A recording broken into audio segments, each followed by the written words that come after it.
When the dancing recommenced, however, Darcy approached to claim her hand.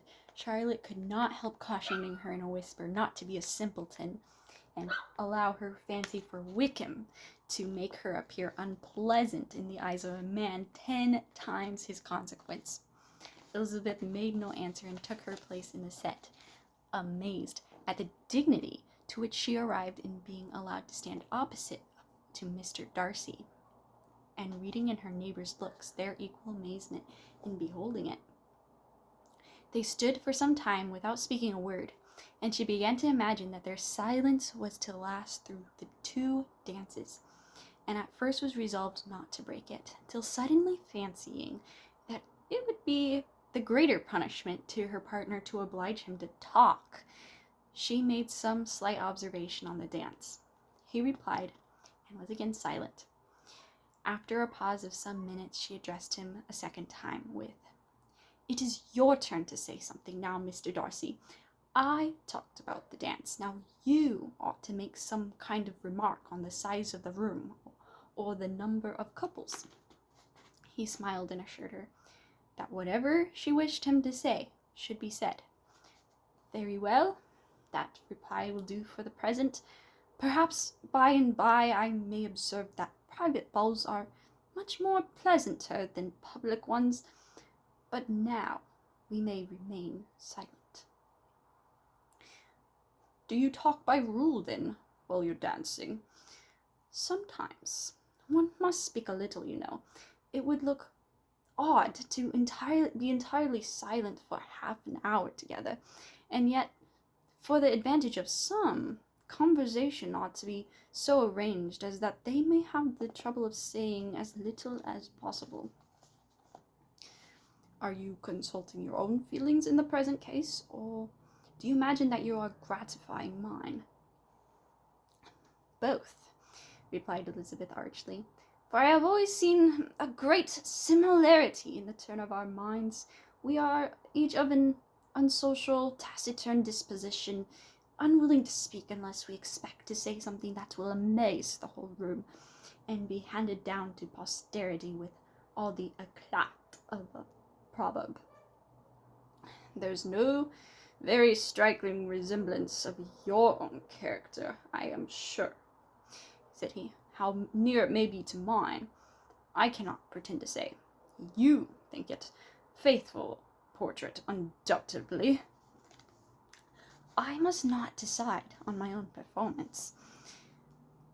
He made no answer, and they were again silent till they had gone down the dance, and when he asked her if she and her sisters did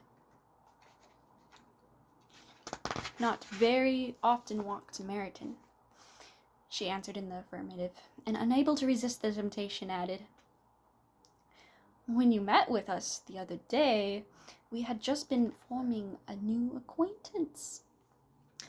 The effect was immediate. A deeper shade of hauteur overspread his features, but he said not a word. And Elizabeth, though blaming herself for her own weakness, couldn't go on. At length Darcy spoke, and in a constrained manner said, "Mr. Wickham is blessed with such happy manners as may ensure his making friends. Whether he may be equally capable of retaining them is less certain." "He has been so unlucky to lose your friendship," replied Elizabeth with emphasis, "and in a matter which he is likely to suffer from all his life." Darcy made no answer, and seemed desirous of changing the subject.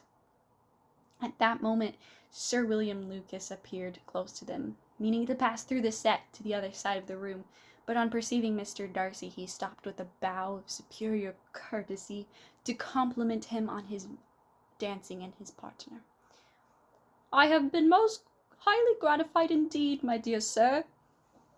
Such very superior dancing is not often seen. It is evident that you belong to the first circles.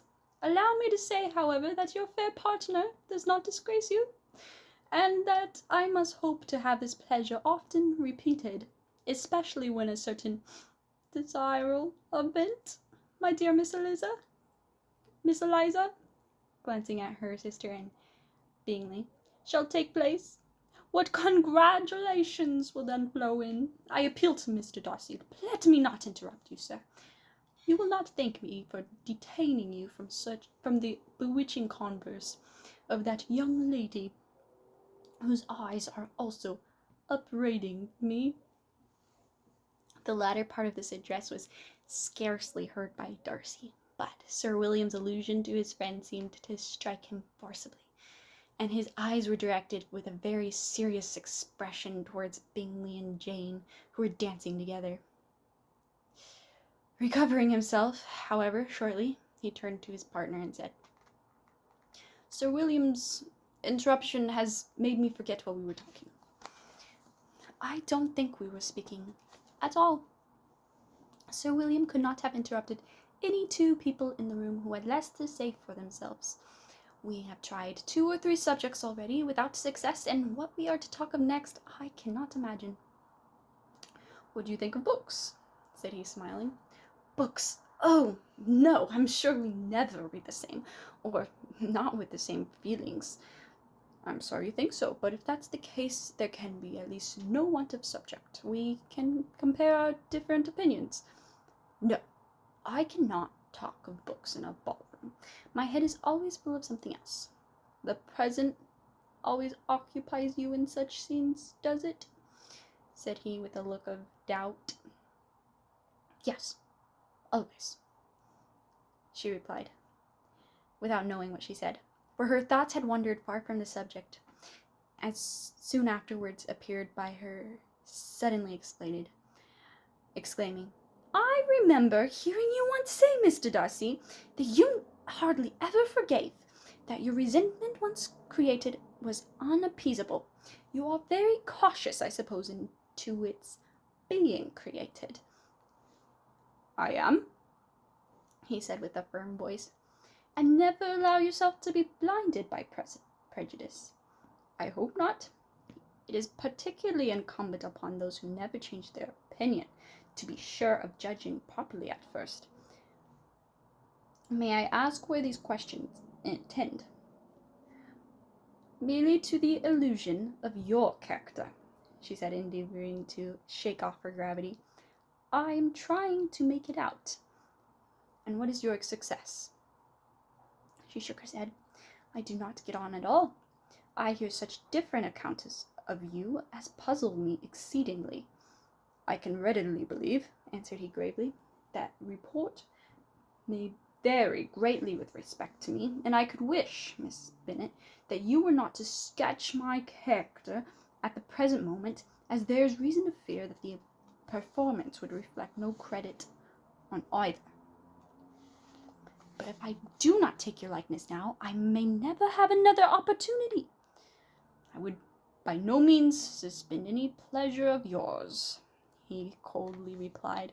She said no more, and they went down the other dance and parted in silence, on each side dissatisfied, though not to an equal degree, for in Darcy's breast there was a tolerable, powerful feeling towards her, which soon procured her pardon, and directed all of his anger against another.